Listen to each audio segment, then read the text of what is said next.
আমরা এখানে শুরু করতে যাচ্ছি গণিতের খুবই সুন্দর একটা জিনিস বা সুন্দর একটা পার্ট আমরা বলতে পারি টপোলজি বা টপোলজিক্যাল অ্যানালাইসিস সাবজেক্টে। তো এই টপোলজিক্যাল অ্যানালাইসিস সাবজেক্টটা পড়ার পূর্বে আমাদের ম্যাট্রিক্স কি বা এই ম্যাট্রিক জগৎটা আসলে কি সেইটা আমাদেরকে জানতে হবে। ম্যাট্রিক এবং ম্যাট্রিক্স দুইটা আলাদা বিষয়। ম্যাট্রিক বলতে আসলে একটা জগৎকে বোঝানো হয় এবং ম্যাট্রিক্স হচ্ছে গণিতের একটা শাখা যা আমরা অনার্স প্রথম বর্ষে পড়েছিলাম। সো আজকের আমাদের আলোচ্য বিষয় হচ্ছে ম্যাট্রিক জগৎ নিয়ে। সো একটা জগৎকে আমরা কখন ম্যাট্রিক জগৎ বলতে পারবো বা কোন কোন প্রপার্টিজ গুলো ফুলফিল করে সেটাকে আমরা ম্যাট্রিক জগৎ বলতে পারি এবং সেই প্রপার্টিজ গুলো কিভাবে এক্সিস্ট করে সেইটা আমরা এখান থেকে একটু দেখার চেষ্টা করব। সো প্রথমত আমরা ম্যাট্রিক কি সেটা জানবো, বাট এইটা জানার জন্য আমাদের কিছু পূর্ব ও আমাদের প্রিভিয়াস যে ইয়ারগুলো ছিল সেইখান থেকে পড়ে আসা কিছু সাবজেক্ট আমরা একটু যদি শর্টকাটে বলি, তাহলে আমাদের রয়েছে রিয়েল অ্যানালাইসিস। রিয়েল অ্যানালাইসিস সম্পর্কে ধারণা থাকতে হবে। তারপর হচ্ছে অ্যাবস্ট্রাক্ট অ্যালজেব্রা সম্পর্কে ধারণা থাকতে হবে এবং আরেকটা সাবজেক্ট রয়েছে টেনসর অ্যানালাইসিস। তবে এই দুইটা সাবজেক্টের মধ্যেও আমাদের এই রিয়েল অ্যানালাইসিস এবং অ্যাবস্ট্রাক্ট অ্যালজেব্রা এই দুইটার বেশি ব্যবহার আমরা এই টপোলজিক্যাল অ্যানালাইসিসে করব। সো এই সাবজেক্টগুলো যারা প্রিভিয়াস ইয়ারে ভালো করে পড়েননি তারা না পড়লেও চলবে, আমরা এখানে এগুলো একটু ডিটেইলস আলোচনা করব। সো এইগুলো ধারণা থাকলে আমাদের কনসেপ্টগুলো ক্লিয়ার করতে একটু সহজ হয়ে যাবে। তো চলুন আমরা শুরু করি আমাদের মূল আলোচ্য বিষয় ম্যাট্রিক জগৎ নিয়ে। তো একটা জগৎকে আমরা কখন ম্যাট্রিক জগৎ বলতে পারি, দেখেন আমরা যদি একটু অ্যাবস্ট্রাক্ট অ্যালজেব্রাতে যাই। অ্যাবস্ট্রাক্ট অ্যালজেব্রা, তো দেখেন অ্যাবস্ট্রাক্ট অ্যালজেব্রাতে আমরা কি বলেছিলাম বা অ্যাবস্ট্রাক্ট অ্যালজেব্রাতে আমাদের একটা টপিক ছিল বা একটা চ্যাপ্টার ছিল যার নাম ছিল গ্রুপ। আমাদের হয়তোবা অনেকেরই মনে আছে এই গ্রুপের কথা। সো একটা অশূন্যক সেট, দেখেন একটু আমি বোঝানোর চেষ্টা করি আপনাদেরকে কনসেপ্টগুলা। তো টপোলজির বিষয়টা বোঝার জন্য আমাদের গ্রুপ সম্পর্কে একটু বেসিক বিষয় জানতে হবে। সো এগুলো আমরা একটু জেনে নিব জাস্ট। তো দেখেন আমরা গ্রুপের ক্ষেত্রে কি বলেছিলাম যে জি হচ্ছে একটা অশূন্যক সেট, যেটা এই ডট, এটা হচ্ছে একটা বাইনারি অপারেটর। এটা কি ছিল? Binary operator. অথবা এটাকে আমরা এভাবে প্রকাশ করতে পারি যে এই যে অ্যাস্টেরিক দ্বারা আমরা এটাকে প্রকাশ করতে পারি। এইটাকে গ্রুপ বলা হবে যদি সেটা চারটা প্রপার্টিজ সিদ্ধ করে। ঠিক আছে, তো গ্রুপের চারটা প্রপার্টিজ ছিল এবং ওই চারটা প্রপার্টিজ ফুলফিল করলেই তখনই আমরা সেটাকে শুধুমাত্র গ্রুপ বলতে পারতাম। তো এখানে ম্যাট্রিক্সের ক্ষেত্রে সেম বিষয়, যে দেখেন ম্যাট্রিক্সের ক্ষেত্রে কি বলেছে আমরা একটু দেখি। এক্স এক্স হচ্ছে একটা অশূন্যক সেট এবং এই ম্যাট্রিক্স অর্থাৎ এক্স একটা অশূন্যক সেট, তাহলে একটি ম্যাট্রিক হলো এক্স এর উপাদান সমূহের ক্রমজোড় হতে সংজ্ঞায়িত বাস্তব মান বিশিষ্ট একটা ফাংশন ডি। তাহলে এখান থেকে আমরা দুইটা বিষয় জানলাম, একটা হচ্ছে এক্সটা কি, এক্সটা হচ্ছে অশূন্যক। এক্সটা হচ্ছে একটা অশূন্যক সেট। তো একটা সেটকে আমরা অশূন্যক সেট কখন বলি? যখন ওই সেটের মধ্যে আপনার মিনিমাম একটা এলিমেন্ট থাকে। ফর এক্সাম্পল আমরা একটা সেট চিন্তা করলাম এস, তো এস সেটের মধ্যে কোনো উপাদান নাই, তার মানে এটা শূন্যক সেট। এখন এস সেটের মধ্যে মনে করেন শূন্য রয়েছে, এই শূন্যটা কিন্তু একটা উপাদান নির্দেশ করে, দ্যাটস হোয়াই এইটা কিন্তু অশূন্যক সেট না। ঠিক আছে, মিনিমাম একটা উপাদান থাকতে হবে, সেটা যাই হোক হোয়াটএভার যাই হোক, বাট এটা কিন্তু একটা শূন্যক সেট বা শূন্য সেট। তার মানে এক্স সেটটা একটা অশূন্যক সেট, তার মানে এক্স এর মধ্যে মিনিমাম একটা এলিমেন্ট আছে। ওকে, তারপর কি বলেছে? এক্স এর ক্রমজোড় হতে, তাহলে এক্স এর ক্রমজোড়, তো ক্রমজোড় গুলোকে আমরা কিভাবে প্রকাশ করি? এভাবে দেখেন, এক্স ক্রস এক্স। ঠিক আছে, এই যে এক্স এর ক্রমজোড়, এই এক্স এর ক্রমজোড় হতে সংজ্ঞায়িত বাস্তব মান বিশিষ্ট একটা ফাংশন হচ্ছে ডি। তো ডিটা কি? ডিটা হচ্ছে বাস্তব মান বিশিষ্ট একটা ফাংশন, ঠিক আছে? তো এইটা আমরা কোথা থেকে পাই? এটা আমরা কোথা থেকে পাই? দেখেন এক্স এর ক্রোমোজোর হতে আমরা পাই। তার মানে এই যে এক্স, এই এক্স এর ক্রোমোজোর, দ্যাট মিন্স এক্স ক্রস এ, এইটার আমরা ক্রোমোজোর হতে পাই একটা বাস্তব মান বিশিষ্ট ফাংশন হচ্ছে ডি। এই ডিটাকে আসলে আমরা কি বলতে পারি? এইটা ম্যাট্রিক বলা হবে যদি এটা এই চারটা প্রপার্টিজ সিদ্ধ করে। এখন দেখেন এই ক্রোমোজোর থেকে আমরা হচ্ছে বাস্তব মান বিশিষ্ট একটা ফাংশন পাই ডি, মানে এই এক্স এর ক্রোমোজোর থেকে বাস্তব মান বিশিষ্ট একটা ফাংশন পাই হচ্ছে ডি। তার মানে আমরা ডি যেটা পাবো সেটা হচ্ছে বাস্তব মান বিশিষ্ট একটা ফাংশন পাবো। বিষয়টা কিন্তু একটু ক্লিয়ারলি বুঝতে হবে, তো আমরা এটাকে ক্লিয়ারলি দেখাবো। তো তখনই আমরা এইটাকে আমরা একটা ম্যাট্রিক জগৎ বলতে পারবো যদি সেটা এই চারটা শর্ত সিদ্ধ করে। এবং এইটাকে আমরা কিভাবে প্রকাশ করব? দেখেন এইটাকে আমরা প্রকাশ করি এক্স ডি নামে। দেখেন এই যে এক্স ডি মানে হচ্ছে এটা এক্স একটা অশূন্যক সেট, এবং এই এক্স অশূন্যক সেটটা হচ্ছে ডি অপারেটর দ্বারা যুক্ত, বা এই ডিটা হচ্ছে একটা ম্যাট্রিক জগৎ বলা হবে, অর্থাৎ এক্স ডি কে একটা ম্যাট্রিক জগৎ বলা হবে যেখানে ডি হচ্ছে একটা বাস্তব মান বিশিষ্ট ফাংশন, ঠিক আছে? আচ্ছা, তো দেখেন এইটাকে ম্যাট্রিক জগৎ আমরা তখনই বলতে পারবো যদি সেটা এই চারটা শর্ত সিদ্ধ করে, ঠিক আছে? আচ্ছা, এখন এই যে এক্স অশূন্যক সেট, তার মানে এইটার মধ্যে মিনিমাম কয়টা এলিমেন্ট আছে? তিনটা এলিমেন্ট আছে। সো আমরা ধরে নিলাম এইটার, সরি, মিনিমাম একটা এলিমেন্ট আছে, মানে অশূন্যক সেট মানে একটা এলিমেন্ট মিনিমাম থাকতে হবে অথবা তার থেকে বেশি। সো আমরা ধরে নিলাম এটার তিনটা সেট মানে এলিমেন্ট রয়েছে এক্স ওয়াই জেড। এখন আপনাকে প্রথমে এই চারটা শর্ত ফুলফিল করেছে কিনা সেটা দেখতে হবে, আর এখানে ফুলফিল করার পরে আমরা যে মান পাবো সেইটা বাস্তব কিনা সেটাও দেখতে হবে, দুইটা বিষয়। সো আমরা এখানে যদি ম্যাট্রিকের ডেফিনিশনটা একটু লিখি, দেখেন একটু আমি লিখি। সো দেখেন, ঠিক আছে? সো আমরা যদি ম্যাট্রিকের আমরা একটু ডেফিনিশনটা একটু খেয়াল করি, দেখেন একটু লক্ষ্য করি আমরা।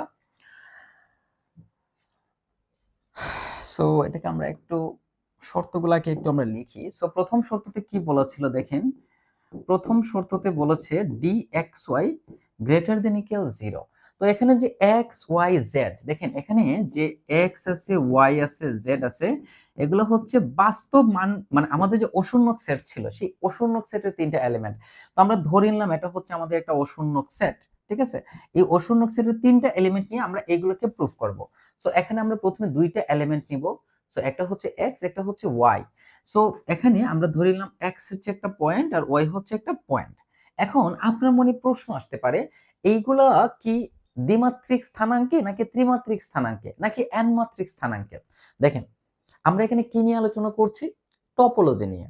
এবং টপোলজিটা হচ্ছে স্পেসে অবস্থিত একটা জিনিসকে বোঝানো হয় যেটা এখনো বাস্তবে আসলে এক্সিস্ট করে কিনা সেটা আসলে আমরা জানি না, বাট আমরা এখানে এমন একটা জগৎ চিন্তা করব যে জগৎটা হচ্ছে কল্পনা শক্তির মধ্যে আছে। এখনো এটা আসলে বিজ্ঞানীরা ওই ঠিকঠাক ভাবে ওইটা কিভাবে আছে বা ওইটার মধ্যে কিভাবে কি করে সেটা ওনারা বের করতে পারেনি, বাট আমরা কিন্তু এখন পর্যন্ত দ্বিমাত্রিক স্থানাঙ্কে বা ত্রিমাত্রিক স্থানাঙ্কে বস্তুগুলো কিভাবে থাকে, কিভাবে এক্সিস্ট করে ওইগুলো সম্পর্কে জানি। সো টপোলজি মানে হচ্ছে আমরা এন মাত্রিক জগৎ নিয়ে আলোচনা করব যেটা সম্পর্কে প্রকৃত ধারণা আমাদের নাই, বাট আমরা একমাত্রিক জগৎ বা দ্বিমাত্রিক জগৎ, সর্বোচ্চ ত্রিমাত্রিক জগৎ পর্যন্ত আমরা জানি। সো বিজ্ঞানীরা ধারণা করেছেন একমাত্রিক জগতে যেভাবে বস্তুগুলোকে আমরা চিন্তা করতে পারি, দ্বিমাত্রিক জগতে যেভাবে চিন্তা করতে পারি, ত্রিমাত্রিক জগতে আমরা যেভাবে চিন্তা করতে পারি, সেম প্রসেসে আমরা এন মাত্রিক জগতের ক্ষেত্রে হয়তোবা চিন্তা করতে পারি, এবং ওইটার সাথে কম্পেয়ার করে আসলে আমরা এই বিষয়গুলোকে প্রুফ করার চেষ্টা করব। বুঝতে পেরেছি বিষয়টা? আচ্ছা, তার মানে এক্স এবং ওয়াই ওইটা হচ্ছে স্পেসে অবস্থিত একটা বিন্দু। সো এটা এক্স্যাক্টলি কিরকম আছে সেটা আমরা জানি না, ঠিক আছে? আচ্ছা, সো এই ডি দ্বারা আমরা প্রাথমিকভাবে ডিসটেন্স বোঝাবো। সো আমরা ধরে নিলাম এই হচ্ছে একটা পয়েন্ট যেটা দ্বিমাত্রিক স্থানাঙ্কে আছে, আমি ধরে নিলাম এটা দ্বিমাত্রিক স্থানাঙ্কে আছে। তো এটার মনে করেন হচ্ছে পয়েন্ট হচ্ছে 2 3, আর এই হচ্ছে আরেকটা বিন্দু, এটার নাম দিলাম আমরা এ পয়েন্ট, এটা মনে করেন বি বিন্দু, এবং এটা মনে করেন 5 7। এখন আমি যদি আপনাকে বলি এই দুইটা বিন্দুর দূরত্ব নির্ণয় করো, তাহলে আমরা খুব সহজে এটা ডিসটেন্সটাকে নির্ণয় করতে পারি। তাহলে ডিসটেন্সটা আমরা কিভাবে নির্ণয় করব? দেখেন ডি অফ এ বি, আচ্ছা এখানে আমি এটাকে এ বি না ধরে এক্স ওয়াই ধরি, তাহলে জিনিসটা আপনারা একটু ক্লিয়ারলি রিলেট করতে পারবেন। এটা হচ্ছে এক্স, এটা হচ্ছে ওয়াই। তাহলে দেখেন এক্স ওয়াই, তো দূরত্ব নির্ণয়ের সূত্রটা আমরা কি জানি, যে দুইটা বিন্দুর ক্ষেত্রে দূরত্ব নির্ণয়ের সূত্র হচ্ছে y2 minus y1 whole square plus x2 minus x1 whole square. তাহলে অথবা আপনি এইটা থেকে এটাকে বিয়োগ করতে পারেন, অথবা এটা থেকে এটাকে আপনি বিয়োগ করতে পারেন। সো আমরা লিখলাম 2 minus 5 whole square plus 3 minus 7 whole square. এখন আপনি যদি 2 মাইনাস 5 না করে 5 মাইনাস 2 করেন সেক্ষেত্রেও কোনো সমস্যা নাই, আবার 3 মাইনাস 7 না করে যদি 7 মাইনাস 3 করেন তাও কোনো সমস্যা নাই। তাহলে দেখেন 2 মাইনাস 5 দ্যাট মিন্স 3 স্কোয়ার মানে হচ্ছে 9, 2 মাইনাস 7 মানে হচ্ছে 4, তাহলে 4 স্কোয়ার মানে হচ্ছে 16, তাহলে 16 এবং 9 হচ্ছে √25 দ্যাট মিন্স 5। একটু বুঝি আমরা, তাহলে দেখেন এই যে 5টা আমরা পেলাম সেটা কিন্তু একটা রিয়েল নাম্বার, সেটা কি একটা রিয়েল নাম্বার, একটু বুঝি আমরা। সো এখানে কি বলেছিল দেখেন, এখানে ওনারা খুব সুন্দরভাবে বলে দিয়েছিল যে এইটার যে ডিসটেন্স হবে সেইটা অবশ্যই 0 অথবা 0 থেকে বড় হবে, 0 অথবা 0 থেকে বড় হবে, ঠিক আছে। তাহলে দেখেন এটার যে আমরা ডিসটেন্সটা পেলাম সেটা কি হয়ে গেল, 0 থেকে বড় হয়ে গেল, ঠিক আছে। ওকে, এখন পরের শর্ততে কি বলেছে, dxy মানে ডিসটেন্সটা 0 হবে তখনই যখন x এবং y কি হবে, সমান হবে। তো বিষয়টাকে আমরা একটু দেখি, ডিসটেন্স 0 হবে যখন x এবং y সমান হবে। আচ্ছা, সো আমাদের প্রথম কন্ডিশন আশা করি আমরা ক্লিয়ারলি প্রুফ করেছি, সো এটা আশা করি ক্লিয়ার। ওকে, সো এটাকে আমরা এখানে রেখে দিই। আচ্ছা, সো আমাদের 2 নম্বর পয়েন্টটা কি ছিল, আমাদের 2 নম্বর পয়েন্টটা ছিল যে x মানে dxy ইকুয়াল টু 0, মানে এটার ডিসটেন্স 0 হবে যদি এবং কেবল যদি x ইকুয়াল টু y হয়। আচ্ছা, সো এখানে dxy ইকুয়াল টু 0 কখন হবে, যখন x এবং y সমান হবে।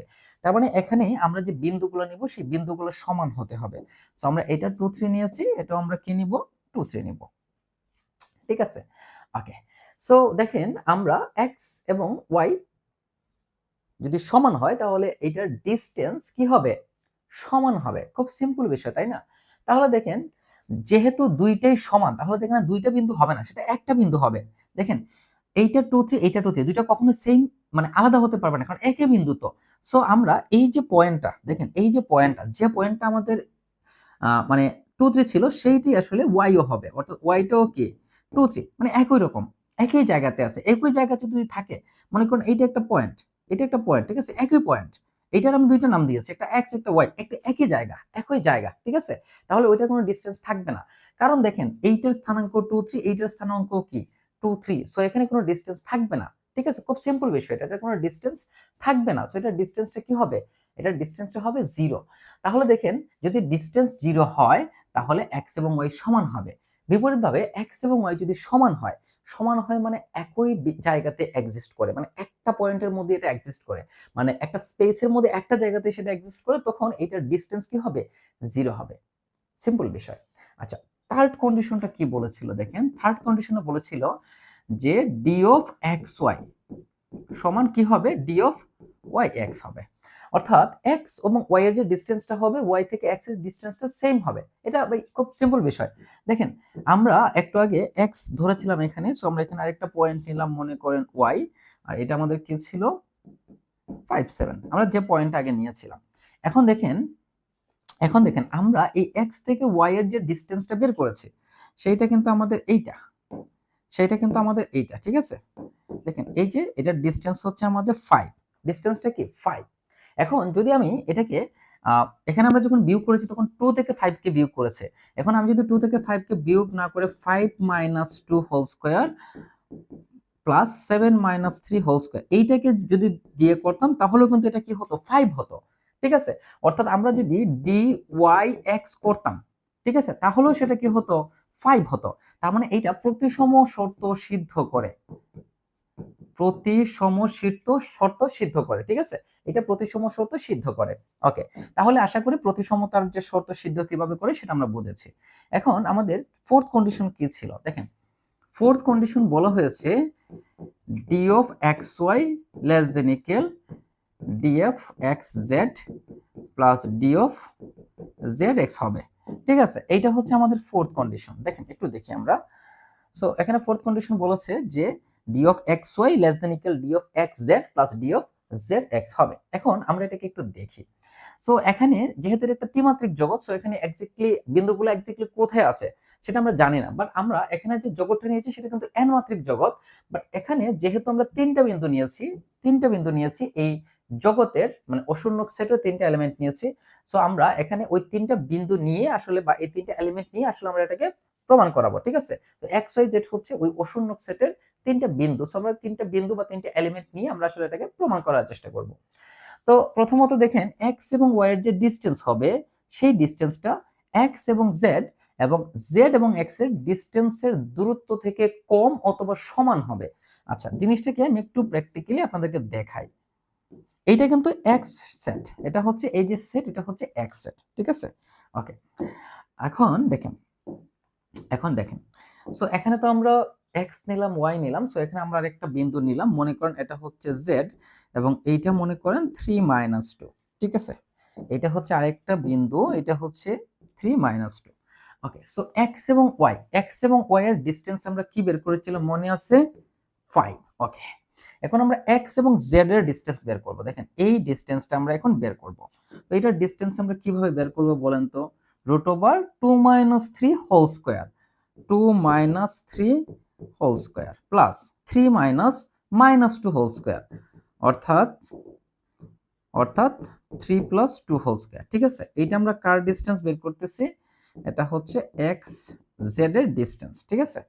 তাহলে এখান থেকে আমরা কি পাবো? 1 + 25, দ্যাট মিন্স √26। ওকে, এখন লক্ষ্য করি আমরা পরের বিষয়টা। এখন আমরা ডি জেড এক্স এর বের করব। সরি, সেটা একটু ভুল হয়েছে, এটা হচ্ছে ওয়াই, ঠিক আছে? জেড ওয়াই, হ্যাঁ। ওকে, সো আমরা এখন ডি জেড ওয়াই এর বের করব। আচ্ছা, তাহলে দেখেন এই যে জেড ওয়াই, এই হলো আমাদের জেড ওয়াই। তাহলে 5 - 3 হোল স্কয়ার, তো 5 - 3 মানে কত? 2। আচ্ছা, আমি এটাকে করে দেখাই। 5 - 3 হোল স্কয়ার, তারপর হচ্ছে 7 - -2 whole square, that means 7 + 2 whole square. তাহলে কত হবে? 5 থেকে 3 বিয়োগ করলে 2, 2 এর বর্গ হচ্ছে 4, এটা হয়ে যাবে 9, 9 9 হচ্ছে 81, দ্যাট মিন্স √85। এখন দেখেন এই যে আমাদের এই যে অংশটা, এটা কত ছিল? 5, আর এইটা কত হয়েছে? √26, আর এটা কত হয়েছে? √85। তাহলে দেখেন তো এইটার যে শর্তটা বর্তমানে সিদ্ধ করেছে সেটা হচ্ছে লেস দেন। সেটা কি? Less than. বাট সবসময় সেটা লেস দেন হবে বিষয়টা এরকম না, এটা সমানও হতে পারে। তার মানে এই যে শর্তটা, এই শর্তটাকে বলা হয় ত্রিভুজ অসমতা। কি বলা হয়? এটাকে বলা হয় ত্রিভুজ অসমতা, ঠিক আছে? তো একটা দেখেন, তাহলে এই যে এক্স অশূন্যক সেটটা ছিল ডি অপারেটরের সহিত, যে এখানে ডিটা হচ্ছে একটা বাস্তব মান বিশিষ্ট ফাংশন এবং ডি দ্বারা ডিসটেন্স বোঝানো হয়। দেখেন প্রত্যেকটার ক্ষেত্রে ডিসটেন্স কিন্তু বাস্তব সংখ্যা বের হয়েছে। আপনি এটাকে একটু খেয়াল করেন, দেখবেন প্রত্যেক ক্ষেত্রে যে দেখেন এটা কিন্তু বাস্তব সংখ্যা, এটাও কিন্তু কি বাস্তব সংখ্যা, বা আমাদের এই দুইটার যে বের করেছিলাম এক্স ওয়াই, সেটাও কিন্তু বাস্তব সংখ্যা, যে দেখেন এটাও কিন্তু কি বাস্তব সংখ্যা। তার মানে আমরা কি বলেছিলাম, এটা আমরা বুঝবো যে এক্স একটা অশূন্যক সেট এবং এই এক্স সেটের বা এক্স এর উপাদান সমূহের ক্রমজোড় হতে, এক্স এর উপাদান সমূহ হচ্ছে এক্স ওয়াই জেড, মানে তিনটা নিলাম, তাহলে এগুলোর ক্রমজোড়। তাহলে এক্স এর একটা উপাদান যদি আমি এক্স চিন্তা করি, তাহলে এই এক্স এর ক্রমজোড় মানে হচ্ছে এক্স ডট এক্স থেকে আমরা একটা বাস্তব মান বিশিষ্ট ফাংশন পাবো হচ্ছে কি? ডি। বাস্তব মান বিশিষ্ট ফাংশন পাবো ডি। তাহলে এই যে দেখেন ডি টেন্ডস টু আর, এই আর দ্বারা বাস্তব সংখ্যার সেটকে বোঝানো হয়। তাহলে দেখেন আমরা যতগুলো ডিসটেন্স পেয়েছি সবগুলোই কি পেয়েছি? বাস্তব মান বিশিষ্ট পেয়েছি। তাহলে এইটাকে তখন আমরা এই এক্স ডি কে আমরা ম্যাট্রিক জগৎ বলতে পারবো যদি সেটা এই চারটা শর্ত সিদ্ধ করে, ঠিক আছে? তো আমরা এই ম্যাট্রিক জগৎ কি সেটা আশা করি আমরা ক্লিয়ারলি বুঝেছি। এখন ম্যাট্রিক জগৎ রিলেটেড আরো অনেক কনসেপ্ট আছে, সেগুলো আমরা একটা একটা করে বোঝার চেষ্টা করব। আচ্ছা, দেখেন পরেরটাতে কি বলেছে, কত সুন্দর কথা ভাই, কত সুন্দর কথা, একটু দেখি। এক্স একটা ইচ্ছাধীন অশূন্যক সেট, ওকে? তাহলে এই যে একটা ফাংশন ডিটা কি বাস্তব মান বিশিষ্ট ফাংশন। তাহলে এই যে এক্স, এই এক্সটা হচ্ছে আপনার এক্স সেটের এলিমেন্ট। তাহলে এইটাকে আমরা নগণ্য ম্যাট্রিক বা বিচ্ছিন্ন ম্যাট্রিক বা ট্রাইভিয়াল ম্যাট্রিক বলতে পারি যদি এই মানে এই ম্যাট্রিক্সের যদি ডিস্টেন্স মানে যদি এক্স এবং ওয়াই এর ডিস্টেন্সটা 0 হয়, অর্থাৎ এক্স এবং ওয়াই, এই এক্স এবং ওয়াই এর ডিস্টেন্স যদি 0 হয়, তখন এই দেখেন এইটা মানে এই দুইটার ডিস্টেন্স দুই রকম হতে পারে, ঠিক আছে। এই এক্স ওয়াই এর ডিস্টেন্সটা 0 কখন হবে, যখন যখন এক্স এবং ওয়াই সমান হবে, আর 1 হবে কখন, যখন সমান হবে না, ঠিক আছে। সো এই শর্তটা যদি সিদ্ধ করে, তখন এই ম্যাট্রিকটাকে আমরা বলতে পারি নগণ্য ম্যাট্রিক, ঠিক আছে। তখন এই ডিটাকে আমরা বলতে পারি নগণ্য ম্যাট্রিক, এবং এই এক্স ডিটা হচ্ছে একটা ম্যাট্রিক জগৎ, ঠিক আছে। মনে রাখতে হবে এক্স ডিটা দ্বারা ম্যাট্রিক জগৎ বোঝানো হয়, এবং ডি কে ম্যাট্রিক বলা হয়ে থাকে, ঠিক আছে। ওকে, তারপর দেখেন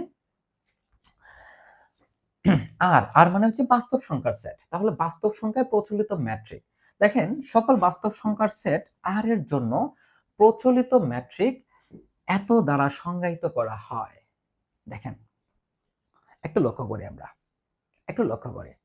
তো এক্স এবং ওয়াই এর ডিসটেন্সটা আমরা কিভাবে বের করব, এক্স এবং ওয়াই এর ডিসটেন্সটা আমরা কিভাবে বের করব। দেখেন আমরা যদি একমাত্রিক জগৎ চিন্তা করি, অর্থাৎ একটা সরল রেখা চিন্তা করি, মনে করেন এখানে একটা বিন্দু, মনে করেন সরল রেখা, মনে করেন এটা হচ্ছে একটা বিন্দু 3, এটা মনে করেন 10, ঠিক আছে। এইটার নাম দিলাম আমি এক্স, এই বিন্দুটার নাম এক্স, এই বিন্দুটার নাম হচ্ছে ওয়াই। তাহলে এই দুইটার ডিসটেন্সটাকে আমরা কিভাবে বের করব বলেন তো। এই দুইটার ডিসটেন্সকে আমরা বের করব এক্স মাইনাস ওয়াই, তাহলে কত হবে 3 মাইনাস 10, দ্যাট মিন্স মাইনাস 7, ঠিক আছে। অথবা ওয়াই মাইনাস এক্স সমান 10 মাইনাস 3 ইকুয়াল টু 7। কিন্তু কথা হচ্ছে আমরা এখানে কি বের করতেছি, ডিসটেন্স বের করতেছি, দূরত্ব। দূরত্ব কি কখনো ঋণাত্মক হয় না, কখনো ঋণাত্মক হবে না। এই জন্য আমাদের এখানে মডুলাস ইউজ করতে হবে, ঠিক আছে। মডুলাস ইউজ করতে হবে যাতে মান যাই আসুক সেটা সর্বদাই পজিটিভ হয়। এই জন্য এক্স এবং ওয়াই এর ডিসটেন্সটা আমরা নর্মালি এক্স থেকে ওয়াই কে বিয়োগ করলে যা পাবো সেটি তার দূরত্ব বোঝানো হয়, এবং এইটি হচ্ছে আর এর প্রচলিত ম্যাট্রিক, ঠিক আছে, মানে বাস্তব সংখ্যার প্রচলিত ম্যাট্রিক। এখন দেখেন আর স্কয়ার, দ্বিমাত্রিক বাস্তব জগৎ।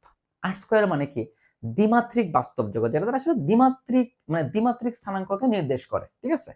আচ্ছা, সো আমরা বাস্তব সংখ্যার ক্রমজোড়ের সেট আর স্কয়ার, ডি দ্বারা সংজ্ঞায়িত ম্যাট্রিক্স সহ একটা জগৎ, ঠিক আছে। ওকে, এই জগৎটাকে দ্বিমাত্রিক ইউক্লিডীয় জগৎ, দেখেন দ্বিমাত্রিক ইউক্লিডীয় জগৎ অথবা আর স্কয়ার অথবা ইউক্লিডীয় সমতল আর স্কয়ার বলা হয়ে থাকে। এখন একটু আমরা লক্ষ্য করি, ফর এক্সাম্পল দেখেন এই যে এক্স এবং ওয়াই, এই এক্স এবং ওয়াই হচ্ছে আপনার দ্বিমাত্রিক জগতের দুইটা বিন্দুকে বোঝানো হয়, ঠিক আছে। সো একটা হচ্ছে আপনার ওয়াই, সো যেহেতু দ্বিমাত্রিক জগৎ তাই এই x1 এবং x2 এটা হচ্ছে এই x এর দুইটা এলিমেন্ট, ঠিক আছে। আচ্ছা, আর ওয়াইটা হচ্ছে দ্বিমাত্রিক জগতের একটা বিন্দু যার দুইটা উপাদান হচ্ছে y1 y2। এবং দেখেন এখানে এই যে y1 y2 x1 x2 এই সবগুলো হচ্ছে বাস্তব সংখ্যার মধ্যে এক্সিস্ট করে, বুঝছেন। আর স্কয়ারে প্রচলিত ম্যাট্রিক্স, তাহলে আর স্কয়ার মানে কি, আর স্কয়ার মানে হচ্ছে দ্বিমাত্রিক, দেখেন আর স্কয়ার মানে কি দ্বিমাত্রিক বাস্তব জগৎ, দ্বিমাত্রিক বাস্তব জগৎ। একটু এই জিনিসটা একটু ভালো করে ফিল করতে হবে ভাই, দ্বিমাত্রিক বাস্তব জগৎ তার মানে এখানে জগৎটা কিন্তু বাস্তব জগৎ, বাট তার ডাইমেনশন হচ্ছে দুইটা। এই জন্য এখানে আপনি যে এক্স এবং ওয়াই নিয়েছেন সেইগুলা দুইটা উপাদান ধারণ করবে দ্বিমাত্রিক বাস্তব জগৎ হওয়ার কারণে। যদি সেটা ত্রিমাত্রিক বাস্তব জগৎ হতো তখন আমরা এক্স সমান ধরতাম x1 x2 x3 এবং ওয়াই সমান ধরতাম y1 y2 y3। বিষয়টা বোঝাতে পেরেছে। আর এখানে xi y দ্বারা বোঝানো হয়েছে পৃথিবীর সকল xi yi যেগুলো বাস্তব সংখ্যা, ঠিক আছে। আচ্ছা, তাহলে দুইটা বাস্তব সংখ্যার ক্ষেত্রে দূরত্ব নির্ণয়ের সূত্র আমরা কি জানি, দেখেন মনে করেন এটা হচ্ছে আমাদের একটা বাস্তব জগৎ, এই বাস্তব জগতের একটা বিন্দু হচ্ছে x, একটা বিন্দু কি x, সো x সমান আমরা ধরে নিলাম 5 আর একটা বিন্দু হচ্ছে y যেটা হচ্ছে -2 7, যে কোনো দুইটা বিন্দু আপনি ধরতে পারেন, ঠিক আছে। তাহলে এইটার ডিসটেন্সটা আমরা কিভাবে বের করব বলেন তো। তাহলে দেখেন এটার ডিসটেন্সটা হবে x1 - x2 অর্থাৎ 5 - -2 অর্থাৎ 5 + 2 হোল স্কয়ার 7 - 2 - 7 হোল স্কয়ার। তাহলে 5 plus 7 5 plus 2 that means 7 7 square মানে হচ্ছে 49 2 মাইনাস 7 দ্যাট মিনস 5 5 স্কয়ার মানে হচ্ছে 25। তাহলে এটা কত হলো বলেন তো? 9 এবং 5 হচ্ছে 14, 6 আর 1 হচ্ছে 7। ঠিক আছে, দেখেন এইটাও কিন্তু কি বাস্তব সংখ্যা। তাহলে আমরা বলেছিলাম কি যে এটা যদি ম্যাট্রিক জগৎ হতে হয় তাহলে সেইটা একটা মানে বাস্তব মান বিশিষ্ট ফাংশন হতে হবে ডি। এই ডিটা কি? এই ডিটা হচ্ছে বাস্তব মান বিশিষ্ট ফাংশন, বাস্তব মান বিশিষ্ট ফাংশন। ঠিক আছে, বাস্তব মান বিশিষ্ট ফাংশন। ওকে, তাহলে এইটা হচ্ছে দ্বিমাত্রিক জগৎ যদি হয় তাহলে এইটা হচ্ছে ডিসটেন্স নির্ণয়ের সূত্র। তো ত্রিমাত্রিক জগৎ হলে কি হবে? ত্রিমাত্রিক জগৎ হলে এখানে জাস্ট আমরা একটা লিখবো যে x3 minus y3 whole square. চার মাত্রিক জগৎ হলে আমরা কি করব? আরো একটা লিখবো। পাঁচ মাত্রিক জগৎ হলে কি লিখবো? আরো একটা লিখবো। এইরকমই হচ্ছে আমরা এই জগৎগুলাকে বোঝানো হয়। তাহলে দেখেন ত্রিমাত্রিক জগৎ যখন করেছি তখন এরকম আপনি জাস্ট একটা অতিরিক্ত অংশ চলে আসবে, অর্থাৎ এই x3 মাইনাস y3 হোল স্কয়ারটাও চলে আসবে। ঠিক আছে, এটাকে ত্রিমাত্রিক ইউক্লিডীয় জগৎ বলা হয়। ওই সেম প্রসেসে আমরা n তম যদি হয় তাহলে দেখেন এটা হচ্ছে এক মাত্রা, এটা হচ্ছে দুই মাত্রা, এটা দ্বারা n মাত্রা বোঝানো হয়।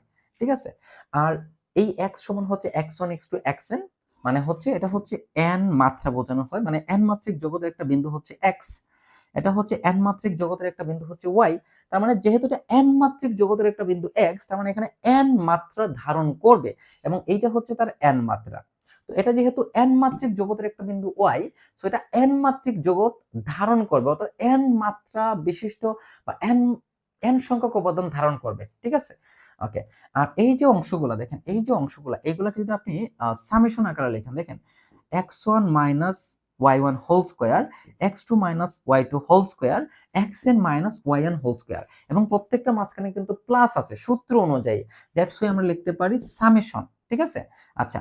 তো এখানে এখানে দেখেন 1 2 3 এভাবে n পর্যন্ত, আমরা ধরে নিলাম এটা i এর মান 1 থেকে n পর্যন্ত। তাহলে এটা কি হবে? xi minus yi whole square. ঠিক আছে, আর ওই যে উপরে রুট ওভার আছে, এই রুট ওভারকে আপনি চাইলে এখানে রুট ওভার দিতে পারেন অথবা আপনি পাওয়ার হাফ দিতে পারেন। মনে রাখতে হবে রুট ওভার এক্স যে কথা, x to the power half একই কথা, একই বিষয়। তো এইটা হচ্ছে আমাদের n মাত্রিক ইউক্লিডিয়ান জগৎ, বা এটাকে আমরা ইউক্লিডীয় n জগৎও বলতে পারি। ঠিক আছে, অথবা আমরা এটাকে বলতে পারি n মাত্রিক বাস্তব জগৎ। আশা করি এই কনসেপ্টটা ক্লিয়ার। ওকে, তারপর দেখেন সি এ প্রচলিত ম্যাট্রিক্স। তাহলে এই যে সি, এই সি দ্বারা জটিল সংখ্যার সেট বোঝানো হয়,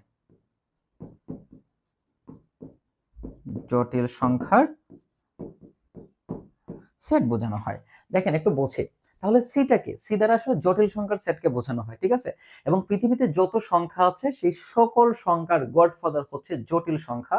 এই জটিল সংখ্যা থেকে আসলে আস্তে আস্তে আমরা বাস্তব সংখ্যা, মূলদ সংখ্যা, অমূলদ সংখ্যা, পূর্ণ সংখ্যা, ভগ্নাংশ সংখ্যা, হোয়াটএভার যত সংখ্যা আছে সকল সংখ্যা কিন্তু এই জটিল সংখ্যা থেকে এসেছে। ঠিক আছে, বাস্তব সংখ্যাও কিন্তু এক ধরনের জটিল সংখ্যা। ঠিক আছে, কনফিউজড হওয়ার কিন্তু কোনো সুযোগ নাই। আচ্ছা, তো কি বলেছে দেখেন, প্রচলিত ম্যাট্রিক। তাহলে সকল জটিল সংখ্যার সেট সি এর প্রচলিত ম্যাট্রিক নিম্নরূপে সংজ্ঞায়িত। তাহলে দেখেন z1 z2 এর যে ডিসটেন্স আমরা বের করব সেটা হচ্ছে z1 মাইনাস z2। সো জিনিসটাকে আমি একটু বোঝাই। মনে করেন জটিল তল, যেহেতু এটা জটিল সংখ্যা, তো জটিল সংখ্যা যে তলে থাকে সেটাকে জটিল তল বলা হয়। ঠিক আছে, আচ্ছা। সো এইটা মনে করেন আমরা জটিল তল, এই জটিল তলে এটা হচ্ছে বাস্তব অক্ষ। ঠিক আছে, আর এটা হচ্ছে কাল্পনিক অক্ষ, কাল্পনিক অক্ষ। ঠিক আছে, তো এই জটিল তলের মধ্যে দুইটা জটিল সংখ্যা আছে, একটু বোঝার চেষ্টা করি আমরা। তো এই মনে করেন একটা জটিল সংখ্যা, দেখেন মনে করি আমরা z equal to 3 plus 5i আর z2 ইকুয়াল টু মনে করেন 6 প্লাস 10, না মনে করেন 9i। দুইটা জটিল সংখ্যা নিলাম। ঠিক আছে, সো এটাকে যদি আমরা ক্রমজোড় আকারে লিখি তাহলে এটা হবে 3 5 আর এটা হয়ে যাবে 6 9, কারণ জটিল সংখ্যাগুলোকে ক্রমজোড় আকারে লেখা যায়, আমরা জানি এটা। আচ্ছা, তাহলে মনে করেন এইটা হচ্ছে আমাদের 3 5। ঠিক আছে, এইটা মনে করেন আমাদের 6 9। আচ্ছা, এখানে একটু মিস্টেক হয়েছে, এটা মনে করেন 6 9 3 5, এটা মনে করেন 3 5, ঠিক আছে। এটা মনে করে 6 9, এখানে আমরা দিলাম 6 9। ওকে, 6 9। এখন এখন এই দুইটার ডিসটেন্স আমরা বের করব, ঠিক আছে। মানে এই Z1 এবং Z2 এর ডিসটেন্সটা আমরা বের করব। তো এই ডিসটেন্সটা আমরা কিভাবে বের করব দেখেন, তাহলে এই যেটা হচ্ছে মূল বিন্দু থেকে এই বিন্দু পর্যন্ত, এটা হচ্ছে মূল বিন্দু থেকে এই বিন্দু পর্যন্ত। তাহলে এই যে এটা হচ্ছে আমাদের Z1, এটা হচ্ছে আমাদের Z2, ঠিক আছে। তাহলে আমরা যদি এই Z1 থেকে Z2 এর ডিসটেন্সটাকে বের করতে চাই, তাহলে আমরা লিখতে পারি D Z1 Z2 সমান, এটা সরাসরি আমরা বের করে ফেলতে পারি যে 6 3, 6 3, দ্যাট মিন্স 3, আর হচ্ছে 9 5। আচ্ছা, এটাকে আমরা ক্রমজোড় আকারে লিখি। এটা হচ্ছে 3, 6 থেকে 3 বিয়োগ করলে 3, আর 9 থেকে 5 বিয়োগ করলে হচ্ছে 4। সো এটাকে যদি আমরা জটিল সংখ্যা আকারে লিখি, তাহলে এটা হয়ে যাবে 3 + 4i, ঠিক আছে। আচ্ছা, তাহলে দেখেন এই যে আমরা ক্রমজোড় আকারে এই Z1 এবং Z2 এর ডিসটেন্সটাকে বের করতে চাচ্ছি, সেটা হচ্ছে সরি, এখানে একটু মিস্টেক হয়েছে। এই দুইটার আমরা ডিসটেন্স বের করব, ঠিক আছে। তো এইটাকে আমরা জাস্ট এই যে সূত্রের সাহায্যে আমরা এটা ডিসটেন্সটাকে বের করে ফেলতে পারি। 6 - 3, দ্যাট মিন্স 3 স্কয়ার, আর 9 - 5 অর্থাৎ 4 স্কয়ার, অর্থাৎ 9 + 16, দ্যাট মিন্স 5, ঠিক আছে। তো দেখেন এইটা কিন্তু অলওয়েজ পজিটিভ হবে। যদি নেগেটিভ হয়েও যায়, তখন সেটাকে পরমান অর্থাৎ মডুলাস করে পজিটিভ করে দিতে হবে। এই জন্য এখানে আমাদের মডুলাস দিতে হবে। আর এই যে Z1 এবং Z3 আমরা লিখেছি, এটা হচ্ছে দুইটা জটিল সংখ্যা। তো এই যে তল, এইটাকে বলা হয় অর্গান সমতল। কি বলা হয়? এটাকে বলা হয় অর্গান সমতল, বা এটাকে আমরা জটিল তলও বলতে পারি, ঠিক আছে।